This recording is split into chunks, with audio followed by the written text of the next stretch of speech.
Good morning, sir. Good morning. Yes. So thank you. I'm late because of some.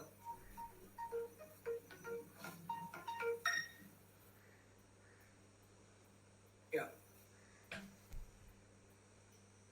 Some electricity problem was there. So I hope I have sufficient charge now in my laptop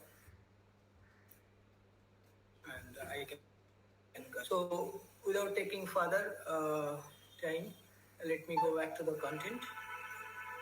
I'm switching off my video.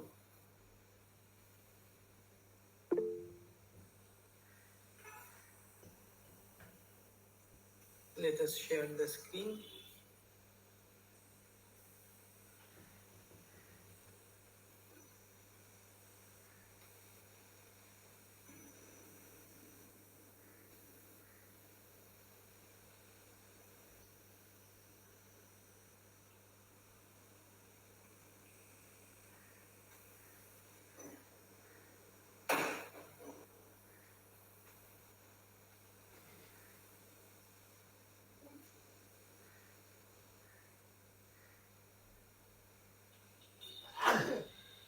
So do you see my screen? Yes, sir.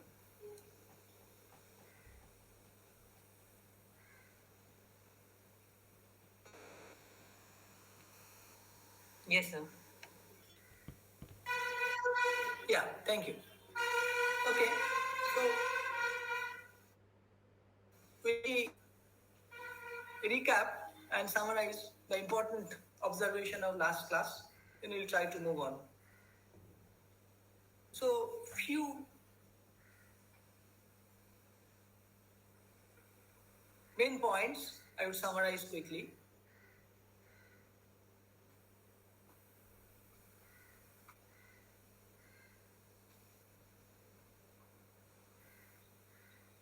Yesterday, we have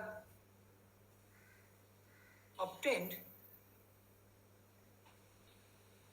the time and spatial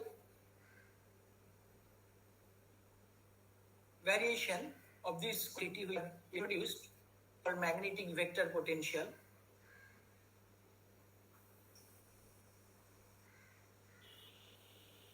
Also, the conventional potential, that is the electric potential, which is a scalar quantity. I mean, normally we don't call it electric potential, but since we are calling it magnetic vector potential, so these are mentioning it like this. So we have derived the relation of the vector potential and the scalar potential in terms of a region which we consider as a source of our radiation.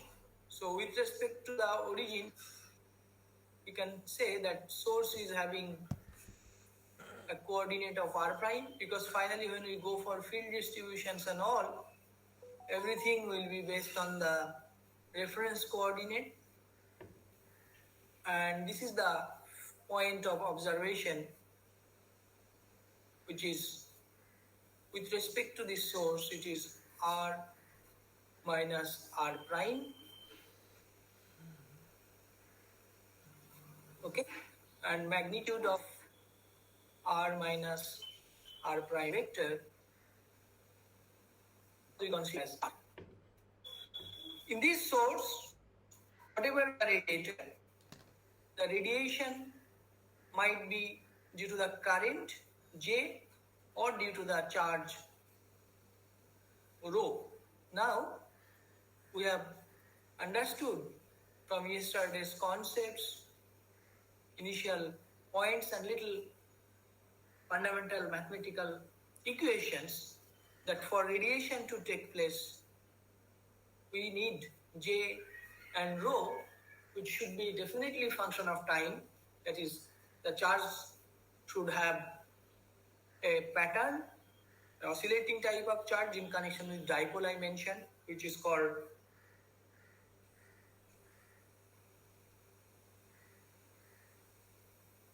charge oscillation. a dipolar, monopolar type of distribution. And we mentioned practically the accelerated charge needed.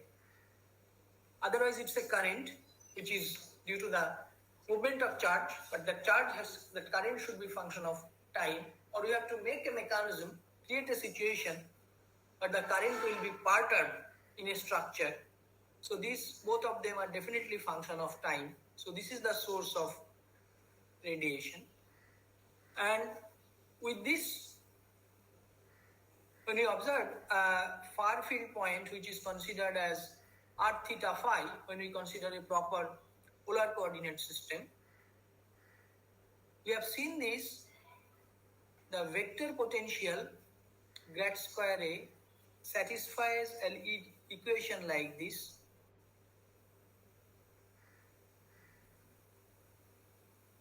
A double dot equals to minus mu j, and a similar equation is satisfied by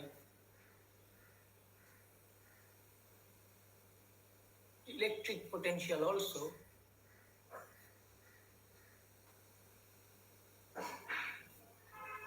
which is minus rho by epsilon. We have derived this equation yesterday.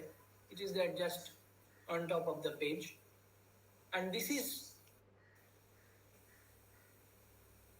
obtained using the concept of Lorentz-Gauss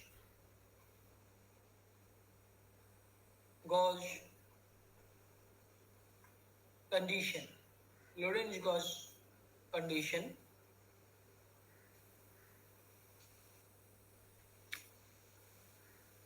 which is divergence of A equals to minus mu epsilon v dot. This is based on a mathematical condition which is called the Helmholtz condition, which tells a vector field is exclusively specified only when its divergence and curl are both of that are specified. Because for a vector, we have defined a vector as curl of A equals to B. So its curl was specified, its divergence was not specified. So we have considered in this fashion divergence of A equal to minus mu epsilon v dot. With this condition, we get these two equation, and yesterday we almost derived, we derived these two conditions. You can see everything once more here, that Lorentz-Gauss condition, as I mentioned. Now I am repeating because this is a very fundamental and very important concept for antenna radiation. For the beginners, this concept should be clear. Now, this is a general condition from which the static cases can be written like this. So, you have a time varying, then your grad circuit equals to minus mu j. This is something which you have studied in magnetic effects of eddy current, that is the magnetostatics, and the other equation is grad square V equals to minus rho by epsilon. So these are like form of Biot-Savart's law, and this is called the Poisson's equation. And sometime if you don't have any charge or current density, you write right hand side to be zero, which are effective Laplace equation for magnetostatic and electrostatic respectively. And yesterday we mentioned the solution of this type of equation are very well known. Again I refer to the same diagram and same coordinate system. Only thing here, the J and rho, that is the current and charge which is present over here, is not function of time, and because of which we have made these two terms zero, that is A double dot, which is time derivative. So these are zero. So from here static condition implies these two conditions, And for such equation A, which is we are observing at this point, is function of, we have done this earlier. It can be written as mu by 4 pi. J is not function of r, J is function of r prime, because this is the source coordinate. Here is the source, J dV by magnitude of r minus pi vector. This is something which you have studied several times previously. And similarly, the V, the voltage, will be 1 by 4 pi epsilon. So it is rho dV by mod of r minus r. Now, what is the difference between the static and the time varying? So in our case, even though we are not solving this differential equation from first principle, we can tell in our case A will be function of r as well as time. Its solution will be somewhat like this, but we have to be very, very particular about the time measure. So this J is function of r prime and t both. Why J is function of r prime? Because in a source, what type of current you have, whether the current is on a loop, or if it is current is on a dipole, there is a variation of the current along the dipole. So it is a function of position, and it is also a function of time because the source is like that. That is the condition. So J r prime t dV and mod of r minus r prime, that I am writing as capital R. Okay? And similarly, V RT will be 1 by 4 pi epsilon volume integral rho r prime t dV by r. But we kind of mentioned up to this yesterday, and then in between I established one new terminology, a new concept, which is the retarded concept, retarded potential concept, or retarded field concept. What does it mean? We have explained already, but let us recap. Retarded means whatever field, electric field or magnetic field, whatever field that we are observing over here, at this time, at this instant, is not because of the source configuration of current instant, but because of the source configuration or because of the current distribution or charge distribution of the previous instant, where the wave was radiated previously, and this wave has reached over here after the time delay, which depends on the velocity of propagation in the medium and this distance. So if I am a far field at a distance of r, the time delay will be like r by v, where v is function of mu and epsilon, that is the velocity, which is 3 into 10 to the power 8 meter per second if it is free space. But that delay is there between the source and the response point. So response point is phase delay with respect to the source.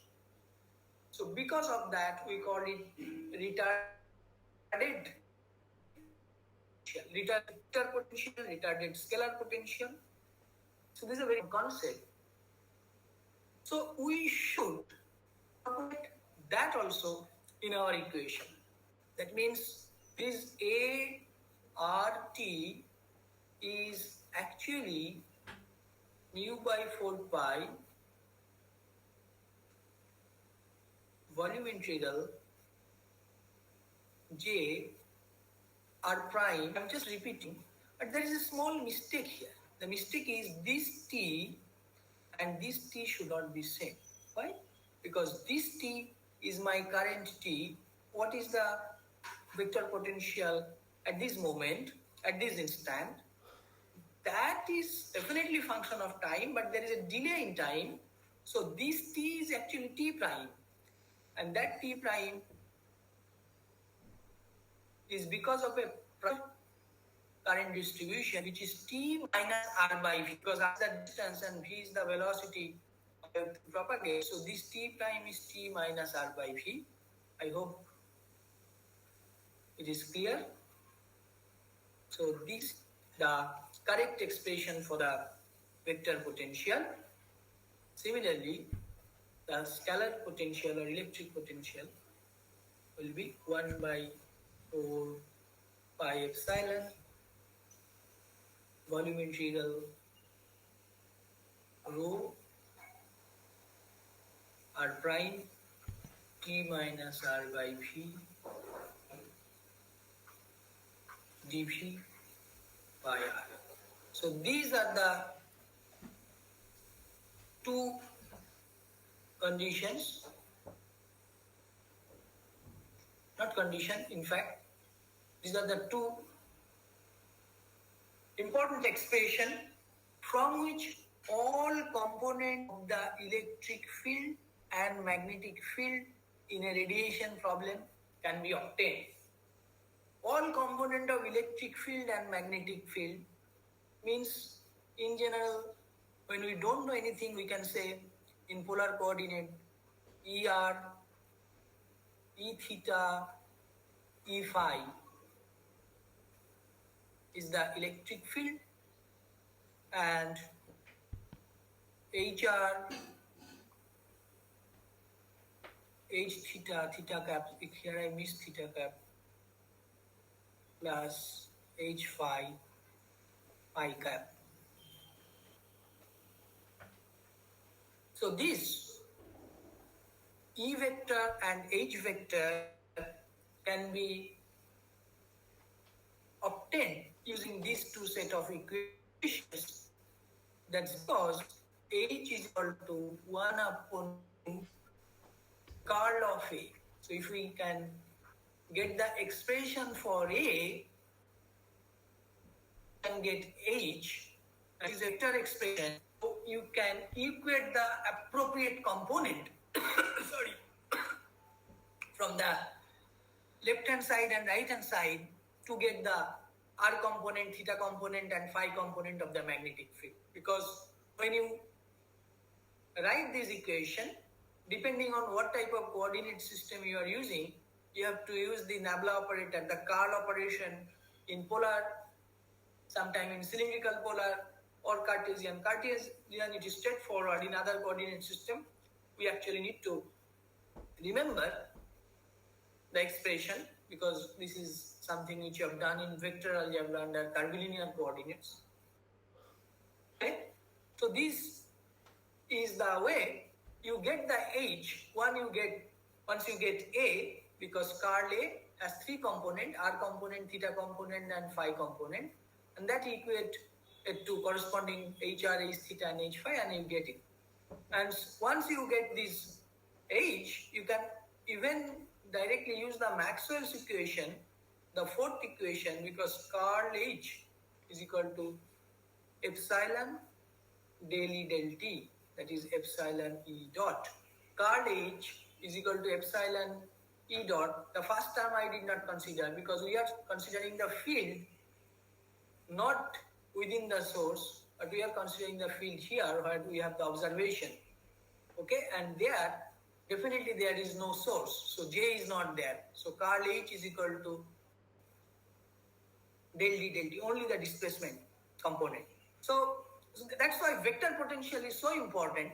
Once you get vector potential, in fact, you don't need this equation to get everything.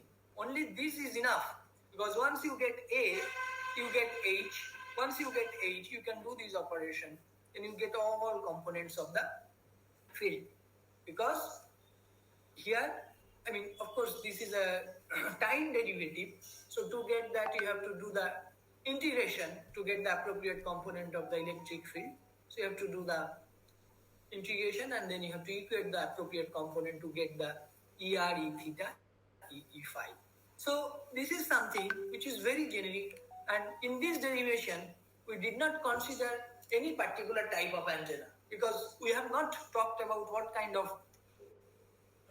whether it's a electric antenna or magnetic antenna, electric dipole or magnetic dipole, or it's loop or rod dipole, any type of radiator. This is the first principle by which we have to get the field component. So first solving those equations to get the vector potential, which is like this, and then we'll get the H field using this, and then the E field using this equation. So this we must try to use it in several conditions, because our mechanism of this course, the way we'll evaluate will be something different.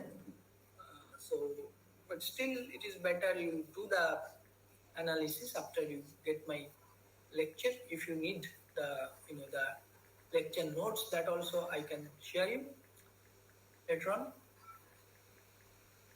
Okay, now let us move on to the next part, which is something very important. I am trying to introduce, this is just a very basic concepts, the coordinate system.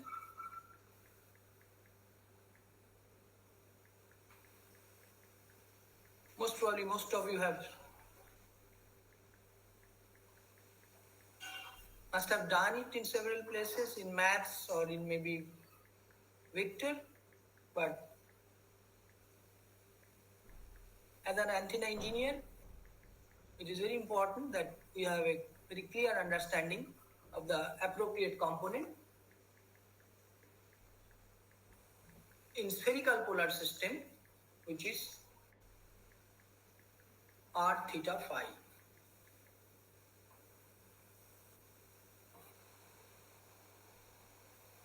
If specifically mentioned that for some antenna we want to use spherical system or some other coordinates, then it is a different story.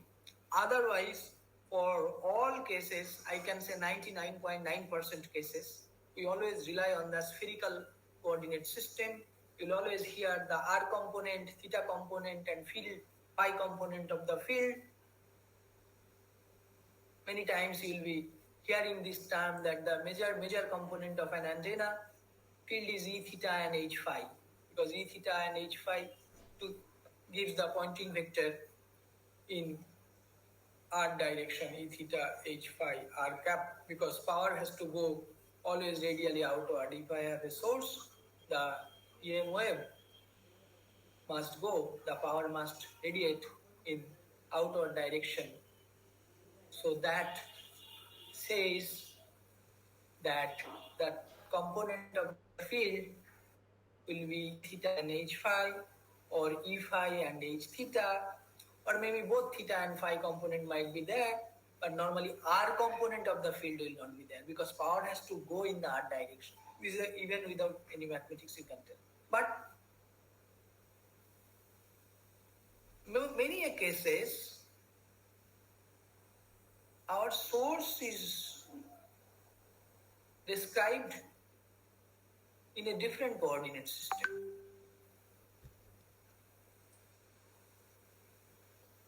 That's why clear knowledge of coordinate transformation is important. So this is x, y, z. Let me just tell you again why I say the coordinate transformation. Imagine to use that area. I'm just using this area as a rough. You imagine I have a dipole antenna, and I want to do a full analysis of the dipole antenna. Analysis means whatever I said, that I want to get the field components, etc., etc. So then I'll, most simplified and obvious cases, I'll put the dipole, because it's a vertically oriented dipole, I'll put the dipole in z axis with the center of the dipole at z equal to 0. So that is the reference coordinate. That is the source where I have the current. You have a current here. So this current is a time varying current. It's a function of position also, because we know the different modes of current will be possible in a dipole. We'll discuss further later on. The different modes of current will be present over here. So this is J, which is function of position of the dipole, which point you are talking about, and also function of time. So this dipole is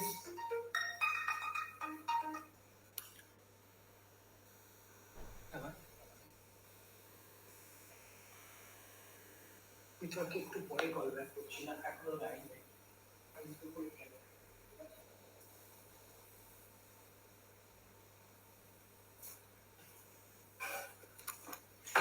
One minute, yes.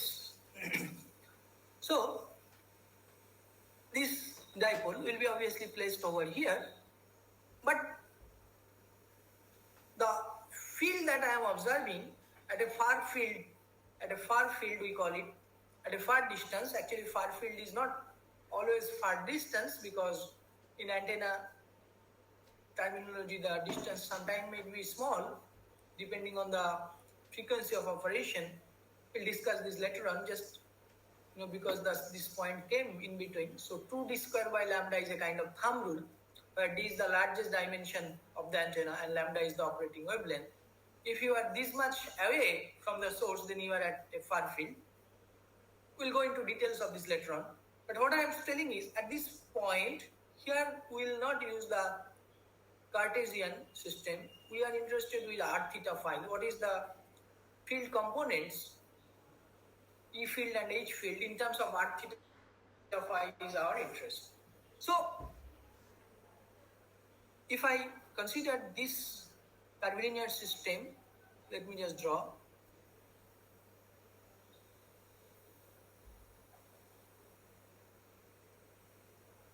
If you have the option, you should actually draw with me, and then you can actually interact in a better way.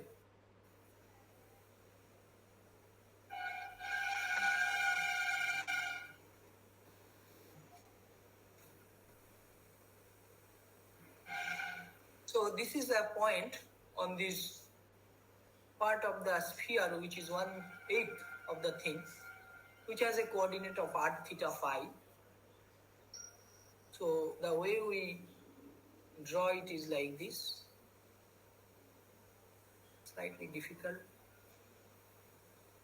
Okay, and this is the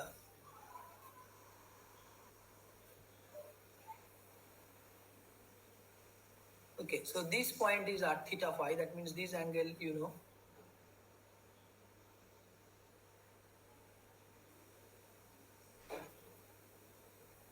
this angle is theta angle. This is r, and it has a projection here, this point. So this is phi.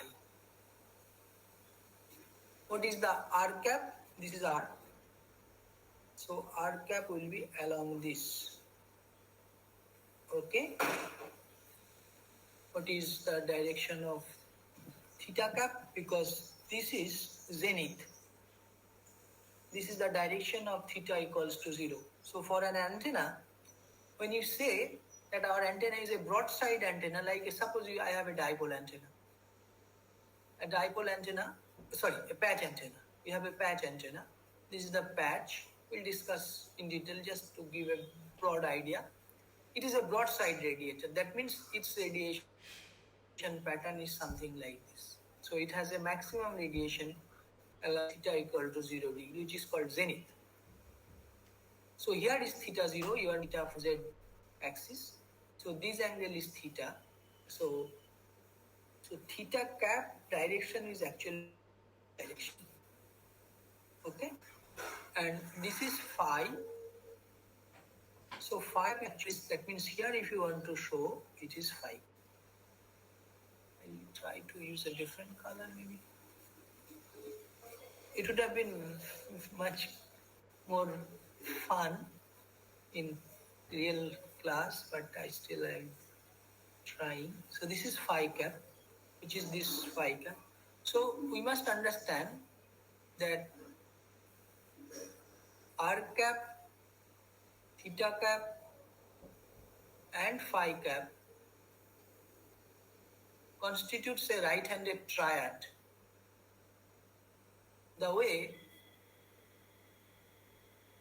our y cap and z cap constitute a right-handed triad is a unit vector, but that is a triad. So similarly, r theta phi also forms a triad. Okay. So now it will be very interesting and more convenient, I would say, if we can all of us participate in this discussion. I want to express r cap, the unit vector in the spherical system r theta phi, in terms of the unit vector of the source coordinate, because our source coordinate, as I said, is somewhere here where a dipole or something will be sitting, which is xyz is the coordinate by which we describe. But this, so we want to express r cap, theta cap and phi cap in terms of the source coordinate, that is x cap, y cap and z cap. Can anybody guess how I can express r cap in terms of x, y, z?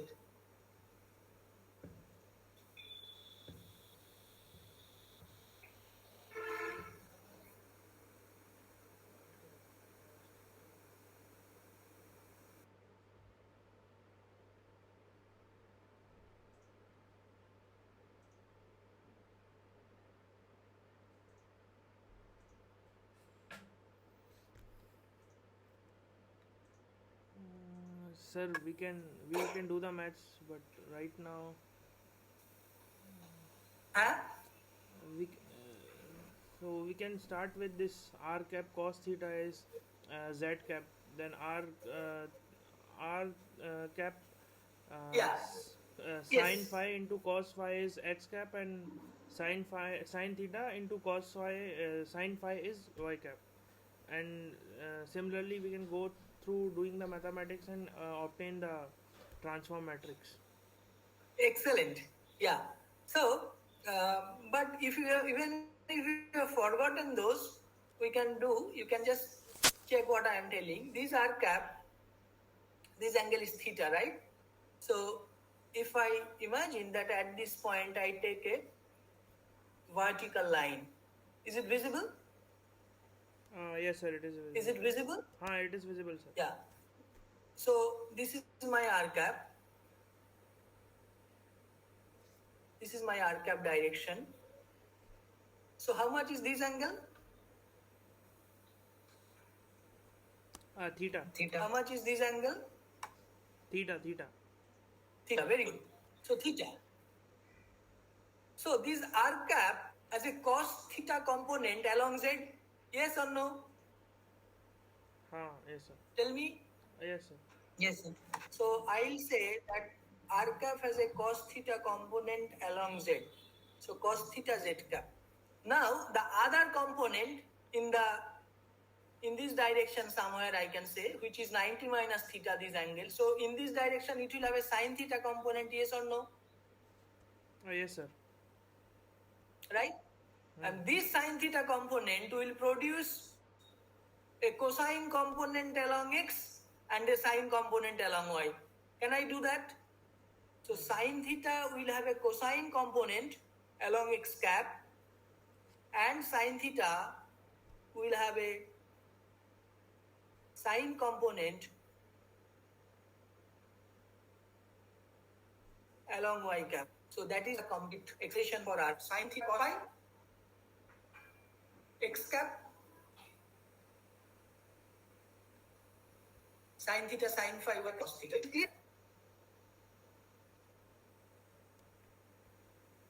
So in this way, to do the in a similar delta cap. Actually, you can see direction. So it's a negative sine theta component along z cap minus sine theta z cap, and it will have create a cos theta component along something like this direction, okay, in the horizontal plane, cos theta component, and that cos theta will create cos phi component along x cap, and that cos theta will create sin phi component along y cap. So this is r cap, this is theta. More phi cap. This phi cap is actually this one. So just very simple maths, nothing big deal. So if you see, I mean, you just apply some coordinate knowledge. So this angle is phi. So this angle actually will be phi 90 minus phi. So this is actually phi. This is phi. Okay, so it has a y component and it has a x component. X component is actually negative.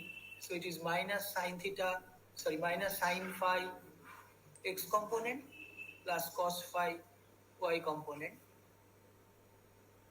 And obviously phi cap is in this direction or is orthogonal to z cap, z component. So this is a transformation we did for once, and we are not going to do it again and again. Some people write it in terms of a matrix theta phi. Sorry, you can write this is the called transformation matrix. Okay, so it is sine theta cos phi, sine theta sine phi, cos theta cos phi, cos theta sine phi, minus sine theta minus sine phi. Here it is cos phi. It is 0. I'm for quality of handwriting, and that is the best I can use in that situation. Okay. I hope it is clear to all. Yes, sir. Yes, sir. Yes, sir. Yeah, in many cases, you might have to do the reverse transformation also. That means you have to write x cap, y cap, z cap in terms of r theta phi. Many cases you might need to do this. So you can take an inverse matrix of this, or the way we did this transformation, just with using common sense and coordinate system, you can do the same thing. I'm not going to repeat it. Now, I give you a small work that is really a small work that all of you have to do. Curl of A, it's very easy to remember. If we write in Cartesian system, you write like this: x cap, y cap, z cap.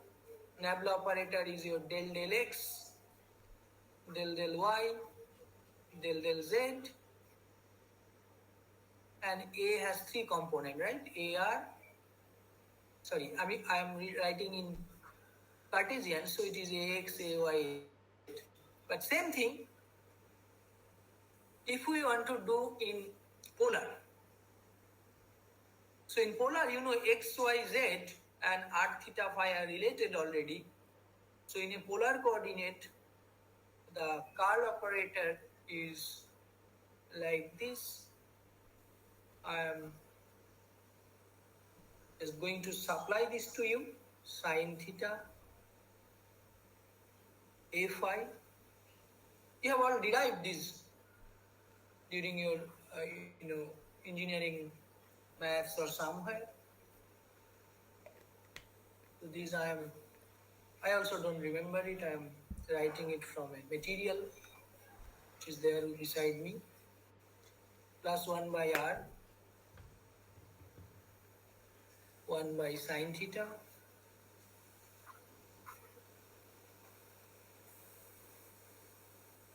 del ar del phi minus del r of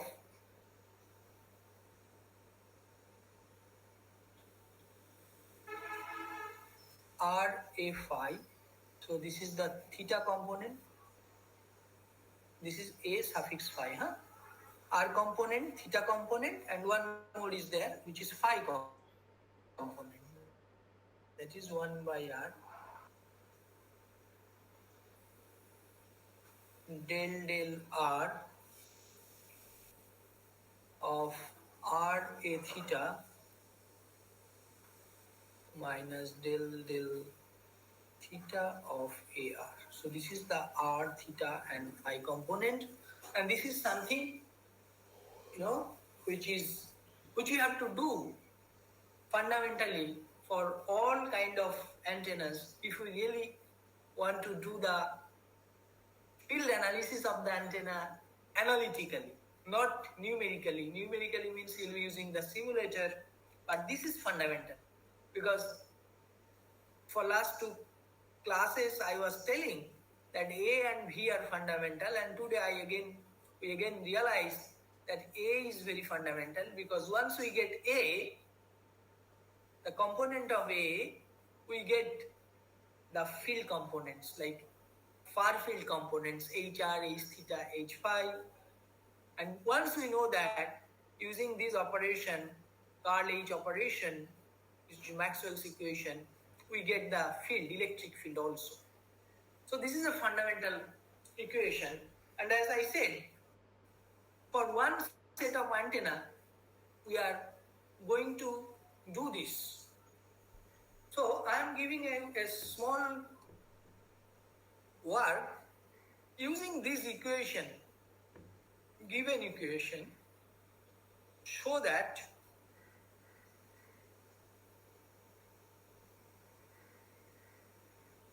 for current along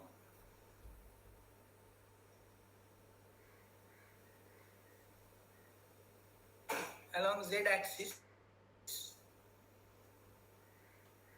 the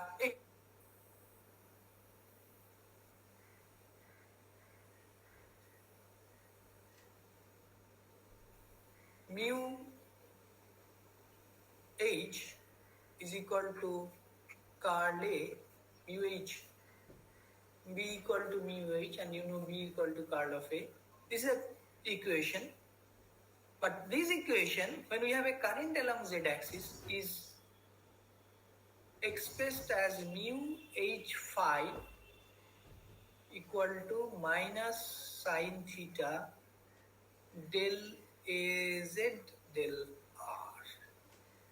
This is something which will take some time for you. I want all of you to do this. For a current along z-axis, so that means you have AZ, B equal to Carl of A, but A is along Z only, so A is equal to, you have to write AZ Z cap, current along Z axis. We get this equation, and this you'll do, but I am just telling you why this is important and what is its immediate implication.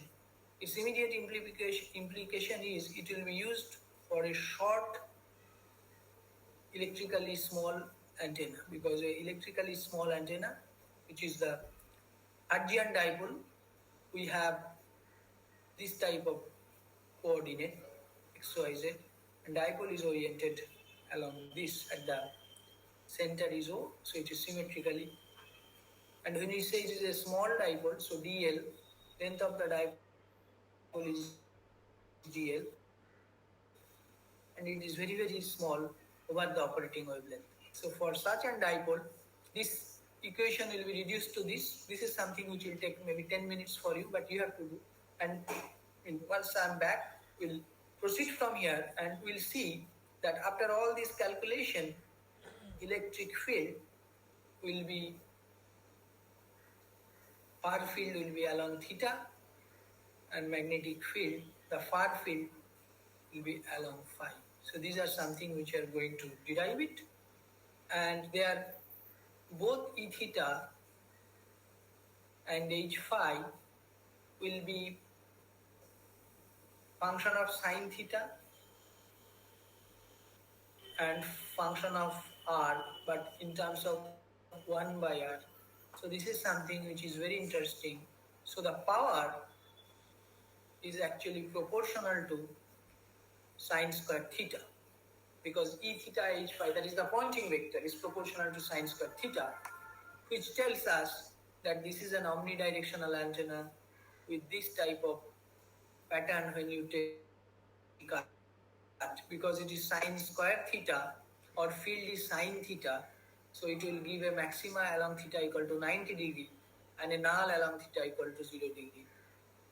And this pattern is called the figure of 8, because if you take the cut in the other axis, we'll get a circle, and that's why it is called omnidirectional also. I have told this several times, because it is not function of phi. The pattern is not function of phi, it is function of theta only.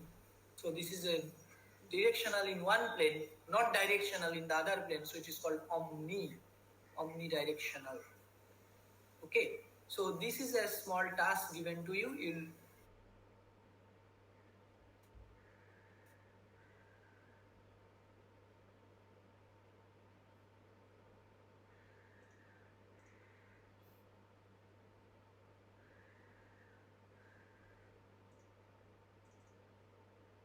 complete this game because mathematics, but I am there to take some questions if you have now.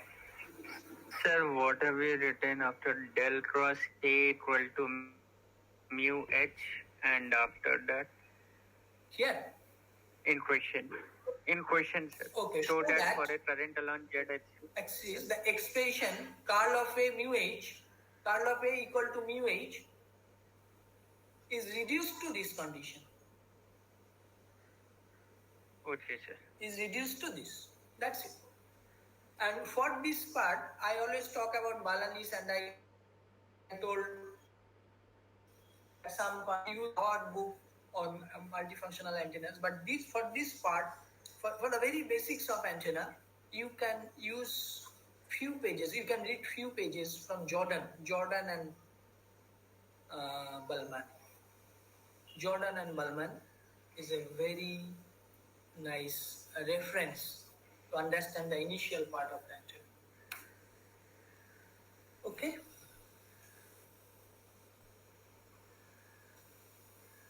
Yes, anything else? If not, let me close it here. I know there will be some discussion. We'll take all those things once. You also go through. You take part in the process, in the little derivation calculation that I gave, and you will have more doubts probably when you start. And okay. Aditya, from your side, you have recorded?